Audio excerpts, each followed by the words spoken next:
Hi friends, sambar எப்படி வைக்கிறதுன்னு பார்க்கலாம். பருப்பை வேக போட்டு எடுத்து வச்சுக்கலாம்.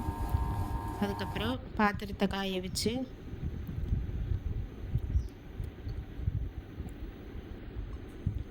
ஆயில் ஊற்றிக்கலாம்.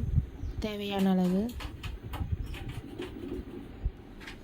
கடுகு சேர்த்துக்கலாம். கடுகு சேர்த்து நல்லா பொரியட்டும். இந்த ஸ்டேஜில் பூண்டு சேர்த்துக்கலாம். சின்ன வெங்காயம் சேர்த்துக்கலாம் ஃப்ரெண்ட்ஸ். சின்ன வெங்காயமே டேஸ்ட்டாக இருக்கும். பெரிய வெங்காயம் வேணுனாலும் சேர்த்துக்கலாம். சேர்த்து நல்லா கண்ணாடி பதம் வர வரைக்கும் வதக்கிக்கலாம். கொஞ்சம் சீரகம் சேர்த்துக்கலாம். அதையும் நல்லா வதக்கிட்டு இந்த ஸ்டேஜ் நல்லா வதங்கணும். கருவேப்பிலை சேர்த்துக்கலாம். தக்காளி சேர்த்துக்கலாம். தக்காளி சேர்த்து நல்லா மசிகிற வரைக்கும் நல்லா வேக வச்சுக்கலாம். தக்காளி சேர்த்து நல்லா கலக்கி விட்டுக்கலாம். வதங்குறதுக்கு உப்பு போட்டுக்கலாம். உப்பு போட்டு நல்லா வதக்கிட்டு மஞ்சத்தூள், ஆச்சி குழம்பு மிளகாய்த்தூள்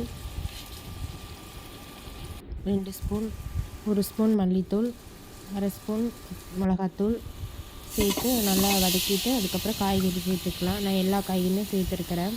உருளைக்கிழங்கு, கத்திரிக்காய், முருங்கைக்காய், அவரைக்காய், காலிஃப்ளவர், மாங்காய் எல்லாமே சேர்த்துருக்குறேன்.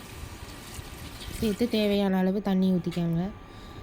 தேவைக்கேற்ப உப்பு போட்டுக்கலாம் ஃப்ரெண்ட்ஸ். உப்பு போட்டு உப்பு பார்த்துக்கோங்க. உப்பு காரம் எல்லாம் பார்த்துக்கோங்க. புளிப்புக்கு மாங்காய் போட்டுக்கலாம். மாங்காய் போட்டு சாம்பார் வச்சா சூப்பராக இருக்கும் ஃப்ரெண்ட்ஸ். நல்லா கொதிக்கட்டும். நல்லா கொதிச்சிருச்சு. காயெல்லாம் நல்லா வேகணும் ஃப்ரெண்ட்ஸ். எல்லாம் வெந்ததுக்கு பிறகு வேக வச்சு எடுத்து வச்சுருந்த பருப்பு சேர்த்துக்கலாம். பருப்பு சேர்த்தாச்சு ஃப்ரெண்ட்ஸ். பருப்பு சேர்த்து நல்லா கொதிக்க வச்சுக்கலாம். சாம்பார் நல்லா கொதிச்சிட்ருக்குது. மறுபடியும் உப்பு காரம் பார்த்துக்கோங்க. ஏன்னா பருப்பு சேர்த்துருக்கிறதுனால கம்மியாகவும் இருக்கும்.